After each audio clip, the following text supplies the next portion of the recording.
జై శ్రీమన్నారాయణ. అమిత్ షా గారు శ్రీ శ్రీ శ్రీ త్రిదండి నారాయణ చిన్నజీయర స్వామివారి ఆధ్వర్యంలో ముచ్చింతల్లో సమతామూర్తి కార్యక్రమంలో పాల్గొన్నారు. ఆ సందర్భంగా అమిత్ షా గారు హిందీలో ఉపన్యాసం ఇచ్చారు. అత్యద్భుతమైన ఉపన్యాసం ఇచ్చారు. ఎన్నెన్నో విషయాలను వారు ప్రస్తావించారు. మరి అంత ఆసక్తికరమైన ఉపన్యాసాన్ని మనం తెలుగులో కూడా వినాలి కదా. అందుకే ఇతిహాసం ఛానల్లో తెలుగులోకి అనువదించి ఇవ్వడం జరుగుతోంది. వారి ఉపన్యాసాన్ని ఈ వీడియోలో మీరు వింటారు. తెలుగులో నేను అనువదిస్తూ ఉన్నాను. మొత్తం ఉపన్యాసాన్ని మీరు వినండి. మీకు నచ్చినటువంటివి, అలాగే మీకు తెలిసినటువంటివి, మీకు ఆసక్తికరంగా అనిపించినవి అవన్నీ కూడా కామెంట్ సెక్షన్లో మీరు రాసి పంచుకోవచ్చు. వీడియో నచ్చితే వెంటనే లైక్ కొట్టండి. మీరేమనుకుంటున్నారో కామెంట్ సెక్షన్లో రాసి మాతో పంచుకోండి. ఇక అమిత్ షా గారి ఉపన్యాసాన్ని అనువదిస్తూ ఉన్నాను. వేదికపై ఉపస్థితులైన శ్రీ శ్రీ శ్రీ త్రిదండి నారాయణ చిన్నజీయర స్వామిగారు, డాక్టర్ జె రామేశ్వరరావు గారు, ముఖ్య ట్రస్టీ శ్రీ లక్ష్మణరావు జీవా అధ్యక్షులు, నా సహచరులైన తెలంగాణ భారతీయ జనతా పార్టీ అధ్యక్షులు శ్రీమాన్ బండి సంజయ్ కుమార్ గారు, అలాగే భారతదేశం నలుమూలల నుండి ఇక్కడకు విచ్చేసిన సాధుగణాలు, ఆచార్యగణాలు, మీ శ్రీచరణాలకు నేను నమస్కరిస్తూ నా మాటలు ప్రారంభిస్తున్నాను. చిన్నజీయర స్వామివారి వినయం ఒక్కోసారి కొంతమందిని క్షోభకు గురిచేస్తుంది. చిన్నజీయర స్వామివారు ఇంతకుముందే చెప్పారు, ఇక్కడ సమతామూర్తి రామానుజాచార్యుల వారి బృహద్ విగ్రహాన్ని ప్రతిష్ఠించాలనే స్వప్నము, ఆశయము వారికి ఉంది అని. అలాగే నేను ఈరోజు ఇక్కడికి రావడం వల్ల ఎందరికో ఇది స్ఫూర్తినిస్తుంది అని స్వామీజీ అన్నారు. సాధువులు, సంతుపురుషుల స్వభావమే ఇలా ఉంటుంది. తమను తాము తగ్గించుకుంటారు. అతి చిన్నవారిని కూడా గొప్పవారిని చేసి గౌరవిస్తారు. కానీ నాకు తెలుసు, నేను ఈరోజు ఇక్కడికి రావడం వల్ల నేను చైతన్యాన్ని, ఉత్సాహాన్ని పొందాను. వాటితో నా జీవితంలో మరింత ముందుకు సాగబోతున్నాను. ఇలాంటి మహాపురుషుల స్మారకాలు మనకు నూతన ఉత్సాహాన్ని ఇస్తాయి. ఆ మహాపురుషులు ధర్మం కోసం, సమాజం కోసం పడిన ఆవేదన, ధర్మ సంకల్పాలు, ఆలోచనలు కొన్ని తరాల వరకు ఎందరికో చైతన్యాన్ని, ఉత్సాహాన్ని ఇస్తాయి. స్వామీజీ, నేను వినమ్రంగా మీకు చెబుతూ ఉన్నాను, మీరు ఈరోజు ఇక్కడ నిర్మింపజేసిన రామానుజాచార్యుల వారి స్మారకం యుగ యుగాల పాటు నాలాంటి ఎందరికో ధర్మం కోసం పాటుపడాలనే ప్రేరణను, ఉత్సాహాన్ని ఇచ్చి తీరుతుంది. ఇక్కడ ఎందరో పూజ్యులైన సాధువులు ఉపస్థితులై ఉన్నారు. మీ అందరికీ చెప్పాలనుకుంటున్నాను, మీరు ఏ సాంప్రదాయం వారైనా కావచ్చు, ఇక్కడికి రావాలి అనే ప్రేరణ ఇచ్చి తీరాలి. ఎందుకంటే అంతతో గత్వా సనాతన ధర్మకేహి శరణమే ఉద్ధార హై. సనాతన ధర్మాన్ని ఆశ్రయించడంతోనే మనం ఉద్ధరింపబడతాము అనే మూలం దాగి ఉంది. రామానుజాచార్యుల వారు జీవితకాలం 1000 సంవత్సరాల క్రితం. ఇప్పుడు 1000 ఏళ్లు గడిచాయి. ఈ 1000 ఏళ్ల తర్వాత రామానుజాచార్యుల వారికి ఈ కార్యక్రమం కంటే గొప్పనైన భావాంజలి లేదు, స్మరణాంజలి లేదు, కార్యాంజలి లేదు. రామానుజాచార్యుల వారి సందేశంలో అన్ని జీవులు సమానమే. వేదాలలో ఉన్న మూలవాక్యాలను కాలానుగుణంగా వెలికితీసి కర్తవ్యాన్ని జోడించి అప్పటి వరకు ఉన్న ఎన్నో ఆలోచనలను బద్దలు కొడుతూ సమాజాన్ని ప్రభావితం చేయగలిగేలా సందేశాన్ని మనకందించారు. ఆ సందేశం 1000 సంవత్సరాల తర్వాత కూడా కేవలం భారతదేశంలోనే కాదు, మొత్తం విశ్వానికే వారి ఆలోచనలు సందేశాన్నిస్తున్నాయి. స్టాచ్యూ ఆఫ్ ఈక్వాలిటీ విగ్రహం మన ప్రియతమ నేత, భారత ప్రధానమంత్రి శ్రీ నరేంద్ర మోడీ గారు, త్రిదండి స్వామివారు వీరి కర కమలాలతో ఆవిష్కరింపబడింది. నేను ఇప్పుడే ఆ విగ్రహం దగ్గరికి వెళ్ళి వచ్చాను. మనం దూరం నుండి స్టాచ్యూ ఆఫ్ ఈక్వాలిటీ విగ్రహాన్ని చూస్తుంటే ఆ విగ్రహం ఆత్మకు శాంతినిస్తోంది, మన బుద్ధికి ప్రసన్నతను ప్రసాదిస్తోంది, మన మనసుకు ఆహ్లాదాన్ని కలిగిస్తోంది.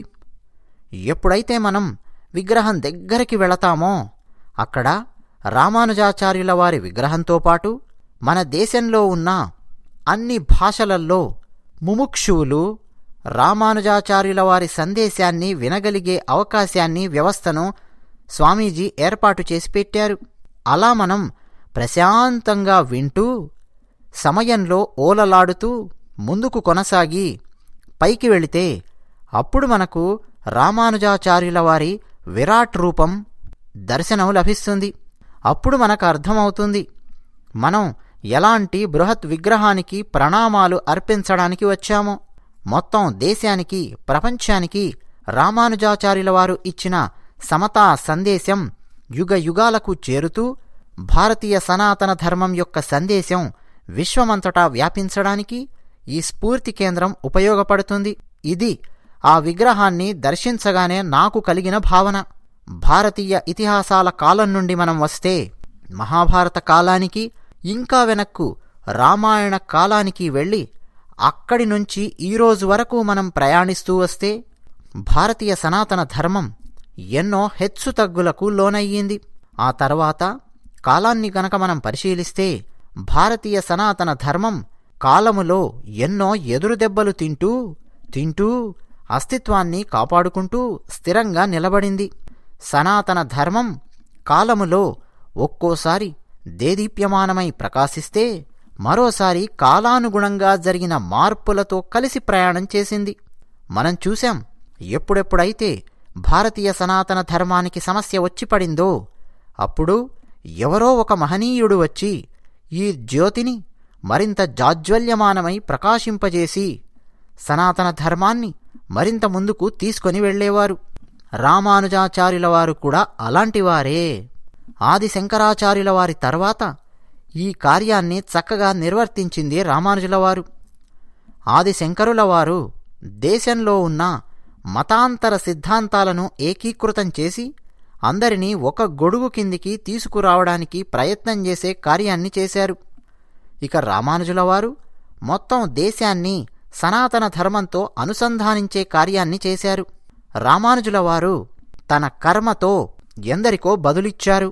నేను చాలాసార్లు చదువుతూ ఉన్నప్పుడు అనిపిస్తూ ఉంటుంది, అసలు సనాతన ధర్మంలో ఏముంది? ఏదో అంతర్గతమైన శక్తి సూక్ష్మ రూపంలో కాలాన్ని తట్టుకుంటూ జీవనదిలా ప్రవహిస్తోంది. ఇందులో ఏముంది? ఇందులో అమృత తత్వంలో ఏముంది? తులనాత్మక శల్య పరీక్ష చేసి మరీ గమనిస్తే సనాతన ధర్మంలో ఉన్నది ఒక్కటే, నేను సత్యము, నా అహంకారం సత్యము కాదు. మన ధర్మంలో శాస్త్రాలను అధ్యయనం చేసే వ్యవస్థ ఉంది, ఖండించే వ్యవస్థ ఉంది. శ్రేష్టమైన దానిని గౌరవంగా స్వీకరించగలిగే వినమ్రత ఉంది. ఇందుకే సనాతన ధర్మం ముందుకు వెళుతూనే ఉంది. చూసేవాళ్లను ఒకసారి మనం గమనిస్తే అనిపించొచ్చు, మనం ఏమైనా కాస్త వెనకబడ్డామా అని. కానీ మొత్తం దేశం నలుమూలల నుంచి ఎన్నో సాంప్రదాయాలకు చెందిన సాధువులను, సంతుపురుషులను ఇక్కడ ఈ సమావేశంలో చూస్తుంటే నాకనిపిస్తోంది, భారతీయ సనాతన ధర్మ యాత్ర ఆగదు, అలసిపోదు, వెనుదిరగదు. మళ్లీ ఒక్కసారిగా దిగ్విజయమై మొత్తం విశ్వమంతటా జ్ఞానానికి ప్రచారము, ప్రసారము కలుగుతాయి. నేను ఇక్కడికొచ్చినప్పుడు గమనించాను, ఇక్కడ కేవలం రామానుజుల వారి విగ్రహం మాత్రమే లేదు. ఈ పవిత్ర భూమిలో వేదాలను అభ్యసించే వ్యవస్థ ఉంది. వేదాలకు చెందిన 9 శాఖల అభ్యాసము, శాస్త్రోక్తమైన విధానంలో అధ్యయనం చేసే వ్యవస్థను ఇక్కడ ఏర్పాటు చేసి పెట్టారు. ఇక్కడ నుంచి ఎందరో వేదాధ్యయనం చేసిన విద్యార్థులు రాబోతూ ఉన్నారు.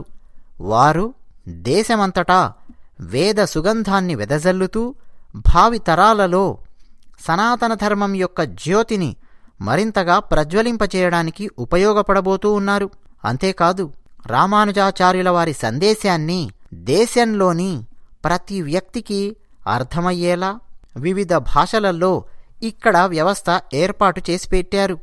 ఇందుకోసం మరొక్కసారి ఈ సందర్భంగా నేను చిన్నజీయర్ స్వామివారికి ప్రణామాలు అర్పిస్తూ ఎన్నెన్నో సాధువాదాలు, ధన్యవాదాలు చెప్తున్నాను. ఇక్కడ 1035 యజ్ఞకుండాలను ఏర్పాటు చేసి లక్ష్మీనారాయణులను అర్చిస్తూ యజ్ఞాలు జరుగుతున్నాయి. 4 వేదాలకు చెందిన 9 ఉపలబ్ధ శాఖల పఠనం జరుగుతోంది. అష్టాక్షరీ మంత్రానికి చెందిన 10 కోట్ల జపం ఇక్కడ జరుగుతోంది. ఒక్కసారి మనం అర్థం చేసుకోవచ్చు ఈ నేల ఎల్లప్పటికీ ఎంత పవిత్రమైపోబోతోందో. ఇతిహాసాలు, పురాణాలు, ఆగమాలను అధ్యయనం చేయడానికి కావాల్సిన వ్యవస్థ ఇక్కడ ఏర్పాటు చేస్తున్నారు. శ్రీరంగం రంగనాథస్వామి, తిరుమల తిరుపతి శ్రీ వెంకటేశ్వర స్వామివారితో పాటు 108 దేవాలయాల దివ్య దేశాల నమూనాలతో, విగ్రహ ప్రతిష్టలతో ఈ ప్రాంతం యజ్ఞ సంపన్నం అయిపోబోతోంది. మహాప్రసాద వితరణ భక్తుల కోసం 24 గంటల పాటు ఏర్పాటు చేసి పెట్టారు. ఈరోజు నేను ఖచ్చితంగా చెప్పగలను, స్వామీజీ, నేను చెబుతున్నాను, ఎంతో ప్రయాసకు ఓర్చుకొని మీరు చేస్తున్న ఈ కార్యక్రమం రాబోయే రోజుల్లో ఎన్నెన్నో సంవత్సరాల వరకు దేశం మొత్తం గుర్తుంచుకుంటుంది. సనాతన ధర్మంలో ఉన్న ప్రతి ఒక్కరూ, వారు ఏ సిద్ధాంతాన్ని అనుసరిస్తూ ఉన్నా సరే, వారందరూ ఈ కార్యక్రమాన్ని గుర్తుంచుకుంటారు, ఆమోదిస్తారు. నాకు చినజీర స్వామివారితో పరిచయం 2003లో కలిగింది. గుజరాతులో భూకంపం వచ్చినప్పుడు ఆ సందర్భంలో స్వామివారు నాకు పరిచయమయ్యారు. స్వామీజీ ఏ చడి చప్పుడు లేకుండా మౌనంగా అక్కడికొచ్చారు. ప్రభుత్వం నుంచి ఏ రకమైన సహాయ సహకారాలు ఆశించకుండా భూకంపంలో విధ్వంసమైన ఒక గ్రామాన్ని ఎన్నుకొని అక్కడే ఉండిపోయారు.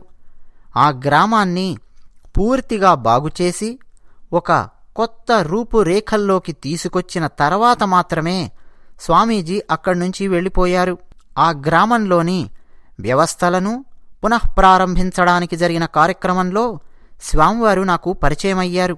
అది కచ్ ప్రాంతం. ఆ తర్వాత స్వామివారిని 2-3 సందర్భాలలో వివిధ కార్యక్రమాలలో మళ్లీ కలిశాను. నేను ఎప్పుడు కలిసినా ఆశ్చర్యపోతాను. అసలు స్వామీజీ ఇంత పెద్ద పెద్ద కార్యాలను భుజాన వేసుకొని చేస్తుంటారు. అసలు స్వామీజీకి ప్రేరణ ఎక్కడ్నుంచి వస్తుంది? ఆ పరమాత్మ స్వామీజీకి కావాల్సినంత శక్తిని, సహనాన్ని ప్రసాదిస్తున్నాడు. ఈరోజు ఇక్కడ వైదిక సంస్కృతిపై శిక్షణ ఇవ్వడానికి జరుగుతున్న కార్యక్రమాలు విజయవంతమై యుగయుగాల పాటు భారతీయ సనాతన ధర్మం కొనసాగడానికి కావాల్సిన శక్తిని మీకు ఆ పరమాత్మ ఇవ్వాలని నేను ప్రార్థిస్తూ ఉన్నాను. ఇంతమంది పండిత ప్రకాండుల ముందు, ఇంతమంది సాధువుల ముందు విశిష్టాద్వైత సిద్ధాంతం గురించి నాలాంటి సామాన్యుడు మాట్లాడడం అసంభవం. జన్మతః నేను వైష్ణవుడిని. శుద్ధాద్వైత సిద్ధాంతాన్ని అనుసరిస్తాను. మా అమ్మగారు వల్లభాచార్యుల వారు అందించిన శుద్ధాద్వైతపు సిద్ధాంతపు అడుగు జాడల్లో నడుస్తూ జీవితాన్ని గడిపారు. ఈరోజు నేను ఇక్కడ విశిష్టాద్వైతం గురించి మాట్లాడను. ఎందుకంటే అందుకు నేను యోగ్యుడిని కాను.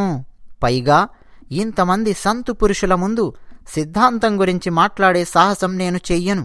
కానీ రామానుజాచార్యుల వారి గురించి మాత్రం కొన్ని విషయాలు మీతో పంచుకుంటాను. హిందూ పంచాంగంలో 60 సంవత్సరాలు ఉంటాయి. 60 సంవత్సరాలు జీవిస్తే షష్ఠిపూర్తి అని ఉత్సవం చేసుకుంటాం.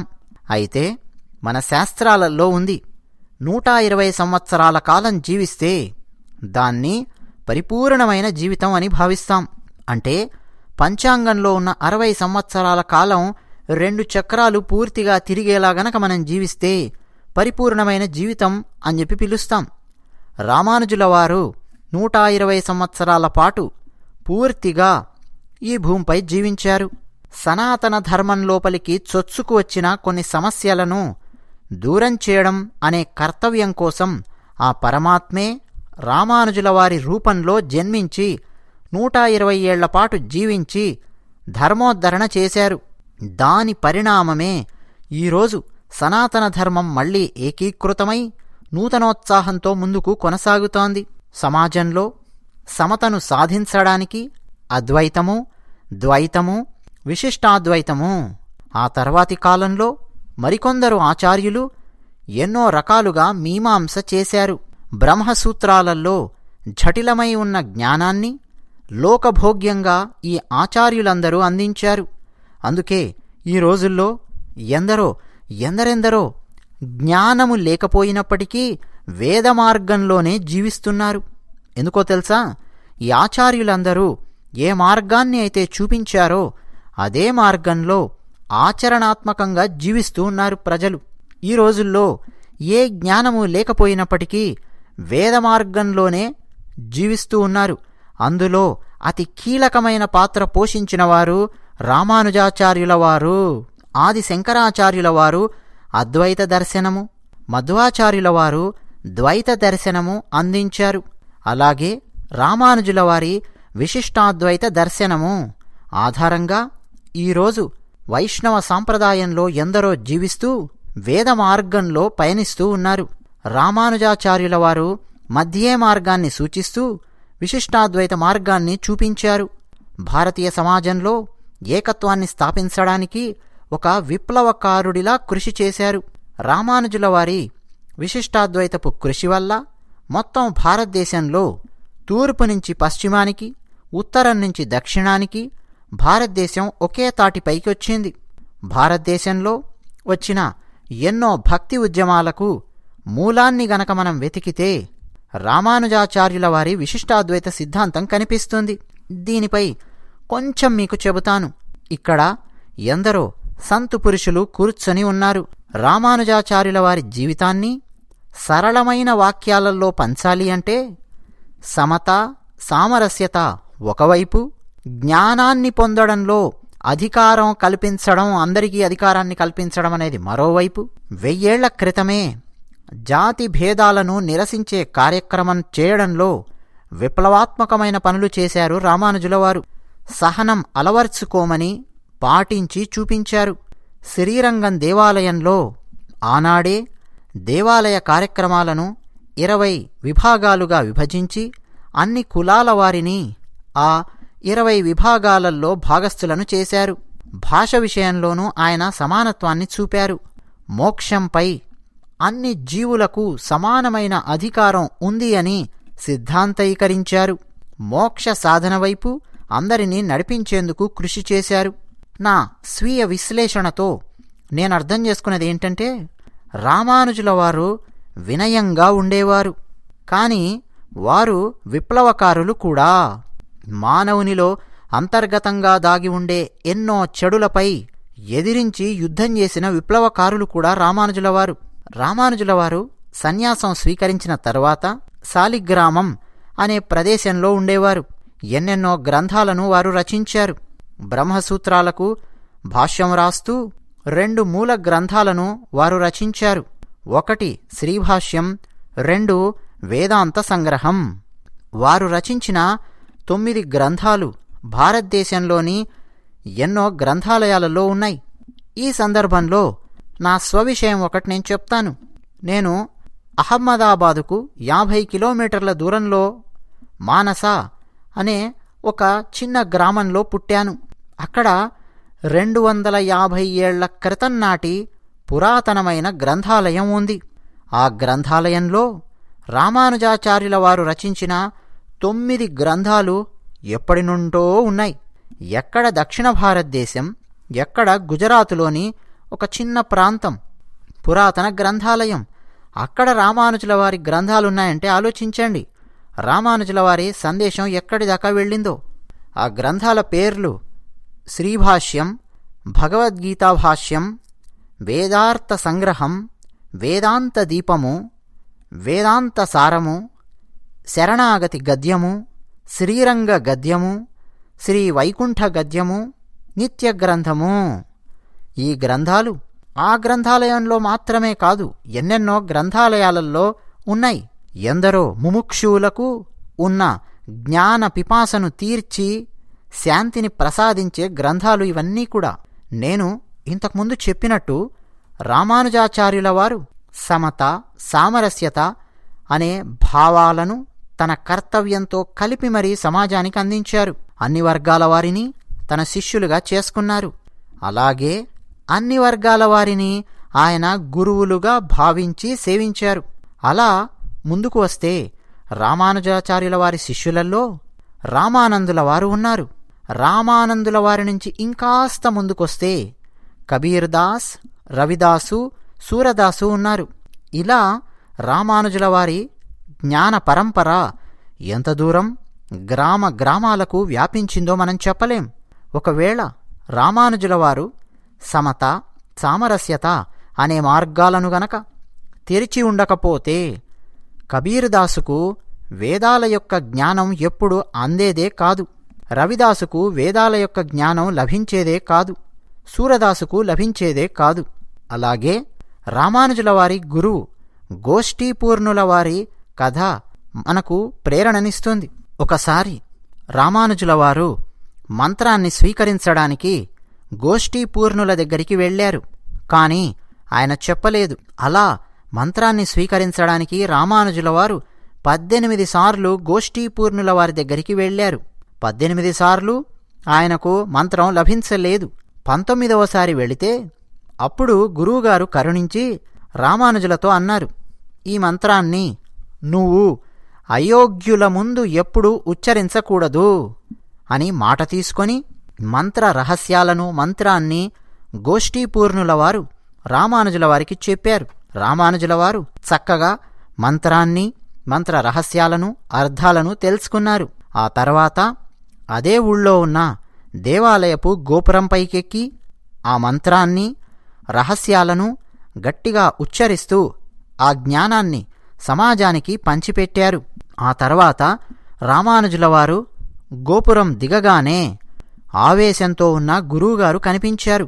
అదే కోపంలో గురువుగారు, రామానుజా, నువ్వు ఏం చేశావు? నువ్వు చేసిన ఈ పనికిగాను నువ్వు నరకంలో వెళ్ళి పడతావు అన్నారు. దానికి రామానుజుల వారు బాలునిలా వినయంగా గురువుగారికి నమస్కరిస్తూ, గురువుగారు, నేను నరకానికి వెళ్ళడానికి సిద్ధంగా ఉన్నాను. ఒక మంత్రం, దాని రహస్యములు ఎందరో జీవాత్మలను ఉద్ధరించి వారికి శుభం చేకూరుస్తుంటే ఇతర జీవుల యొక్క శుభం కోసం నేను నరకాన్ని కూడా సంతోషంగా స్వీకరిస్తాను గురువుగారు అని సమాధానం చెప్పారు రామానుజుల వారు. ఆ సమాధానం విన్న గురువుగారు గోష్ఠీపూర్ణుల వారి కోపం మాయమైపోవడమే కాకుండా ఆశ్చర్యానందాలకు లోనయ్యారు. రామానుజుల వారిని దగ్గరకు తీసుకుని ఎంబెరుమానార్ అని పిలిచారు. ఎంబెరుమానార్ అంటే నా దైవమా అని అర్థం. గురువు రామానుజుల వారికి నమస్కరించి, నువ్వే నా దైవం, నన్ను ఆశీర్వదించు రామానుజా అని కోరారు. జాతి భేదాలను, భేదభావనను రామానుజుల వారు సమాప్తం చేశారు. కాంచీపూర్ణ అనే వ్యక్తి బ్రాహ్మణేతర జాతిలో పుట్టారు. రామానుజుల వారు ఆయన దగ్గరికెళ్ళి తనను శిష్యునిగా స్వీకరించమని కాంచీపూర్ణుల వారిని కోరారు. దానికి కాంచీపూర్ణుల వారు సమాధానమిస్తూ, నాయనా రామానుజా, సమాజాన్ని చూస్తున్నావు గదా, నువ్వు బ్రాహ్మణునివి, నేను బ్రాహ్మణేతరుణ్ణి, నిన్ను నేను శిష్యునిలా స్వీకరించలేను అని చెప్పారు. అప్పుడు రామానుజుల వారు ఏం సమాధానమిచ్చారంటే, గురువుగారు, ఒకవేళ జ్ఞానమనేది సమాజంలో ఉన్న జీవుల మధ్యలో ఇలాంటి భేదభావన చూపించడమే గనక నేర్పిస్తే అలాంటి జ్ఞానాన్ని పొందడం కంటే అజ్ఞానిగా జీవించడమే మేలు అని చెప్పారు. ఆ తర్వాత కాంచీపూర్ణుల వారు రామానుజుడిని శిష్యునిగా స్వీకరించారు. బాబాసాహెబ్ అంబేద్కర్ గారు కూడా ఈ విషయం గురించి ఒకచోట రాస్తూ, హిందూ ధర్మంలో సమానత్వపు భావనను ప్రత్యక్షంగా సమాజంలోకి తీసుకొచ్చి చూపించడంలో మహత్వపూర్ణమైన కార్యం ఎవరైనా చేశారు అంటే అది సంత్ రామానుజాచార్యుల వారే. కాంచీపూర్ణ అనే బ్రాహ్మణేతరుణ్ణి బ్రాహ్మణుడైన రామానుజుడు గురువుగా స్వీకరించి సుస్పష్టమైన సందేశాన్ని మొత్తం దేశానికి అందించారు అని అంబేద్కర్ గారు రాశారు. సమానత్వపు భావనలో భగవంతునికి సేవ చేసే హక్కు ప్రతి ఒక్కరికి ఉంది. ఎన్నో దేవాలయాలలో రామానుజుల వారు అది చేసి చూపించారు. అంతేకాదు, దేవాలయాలలో 20 వ్యవస్థలను, పాలనా వ్యవస్థలను ఏర్పాటు చేసి చక్కగా విభజించి అన్ని కులాల వారిని దేవాలయ పాలనా వ్యవస్థలో భాగస్థులను చేశారు. ఆయన ఆ రోజు చేసిన పనివల్ల ఈరోజు ఇప్పటికీ సమాజంలోని అన్ని వర్గాల వారు దేవాలయాలతో ముడిపడి ఉన్నారు. పూజ చేసే విషయంలో కూడా రామానుజుల వారు సమానత్వపు భావనను ప్రవేశపెట్టారు. మేల్కొటేలో ఆనాడు ఉన్న సామాజిక వివక్ష కారణంగా సమాజంలోని కొన్ని వర్గాల వారికి దేవాలయము లోపల పూజ చేసే అవకాశం లేదు.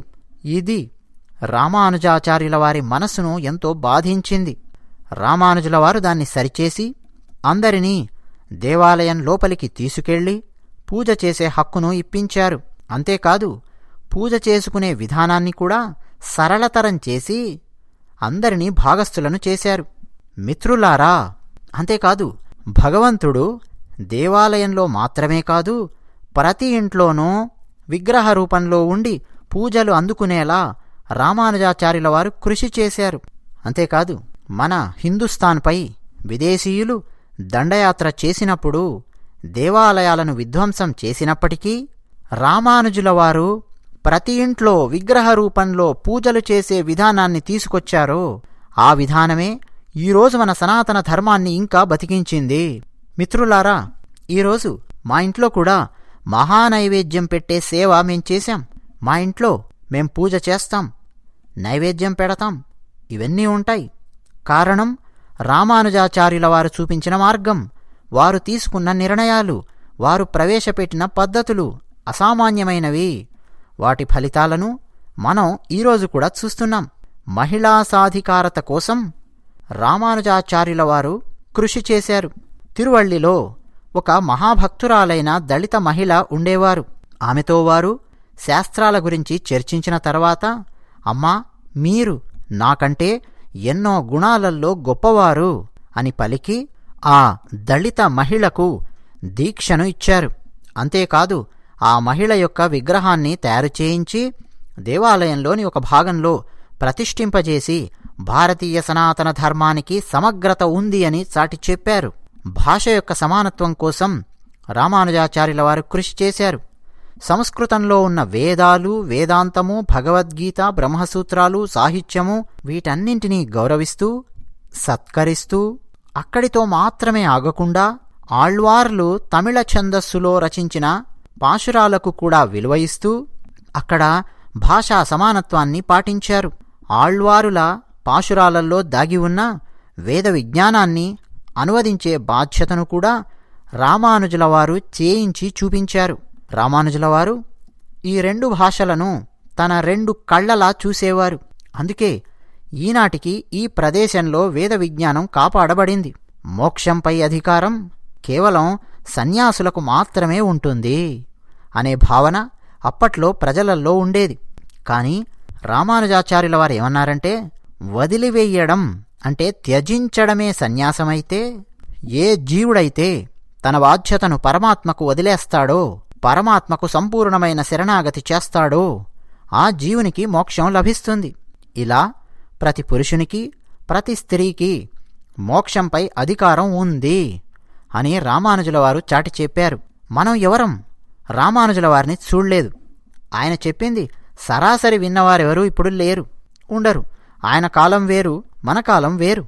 కానీ ఆయన జీవితం, ఆయన బోధనలు మనం గమనిస్తే మనకు చాలా సులభంగా అర్థమవుతుంది. రామానుజుల వారు అత్యంత వినమ్రతతో జీవిస్తూనే సమాజాన్ని మార్చే విప్లవాత్మకమైన ప్రయత్నాలు చేశారు. ఓ పక్క వినమ్రత ఉంది, మరో పక్క ఎదిరించే తత్వము ఉంది. ఈ విచిత్రమైన సంయోగంతో అజ్ఞానంపై రామానుజుల వారు పోరాడారు, వినయంగా పోరాడారు, మనకు నేర్పారు. ఇలా జీవితాలు సరిచేసుకునే మార్గాన్ని చూపారు. నేను భారతదేశం మొత్తం తిరిగాను, ఎన్నో శ్రద్ధా కేంద్రాలను గమనించాను, చాలా సాంప్రదాయాలను గమనించాను. వారి మూలాల లోపలికి వెళితే రామానుజాచార్యుల వారి విశిష్టాద్వైత బోధనలు కనిపిస్తాయి. నేను మీకు కొన్ని ఉదాహరణలిస్తాను. మహారాష్ట్రలో వార్కరీ సాంప్రదాయంలోకి వెళితే మూలాలలో రామానుజాచార్యుల వారి విశిష్టాద్వైత సిద్ధాంతం కనిపిస్తుంది. గుజరాత్, రాజస్థాన్ అక్కడ వల్లభాచార్య సాంప్రదాయంలోకి వెళితే రామానుజాచార్యుల వారి విశిష్టాద్వైత సిద్ధాంతం కనిపిస్తుంది. మధ్య భారతం, బెంగాల్, మణిపూర్ అక్కడ చైతన్య మహాప్రభు సాంప్రదాయంలోకి వెళితే మూలాలలో రామానుజాచార్యుల వారి విశిష్టాద్వైత సిద్ధాంతం కనిపిస్తుంది. అలాగే అస్సాం వెళితే శంకరదేవ్, మాధవదేవ్ వారి సాంప్రదాయంలోకి వెళితే మూలాలలో రామానుజాచార్యుల వారి విశిష్టాద్వైత సిద్ధాంతం కనిపిస్తుంది. ఇలా ఒక వ్యక్తి ప్రతిపాదించిన సిద్ధాంతంలో ఉన్న సమతా భావన ఎందరినో ప్రభావితం చేసింది. బహుశా రామానుజుల వారు తన జీవితంలో ఎప్పుడూ మణిపూరుకు వెళ్ళి ఉండకపోవచ్చుగాక, కాని ఆయన సిద్ధాంతం మణిపూర్లో ఉంది.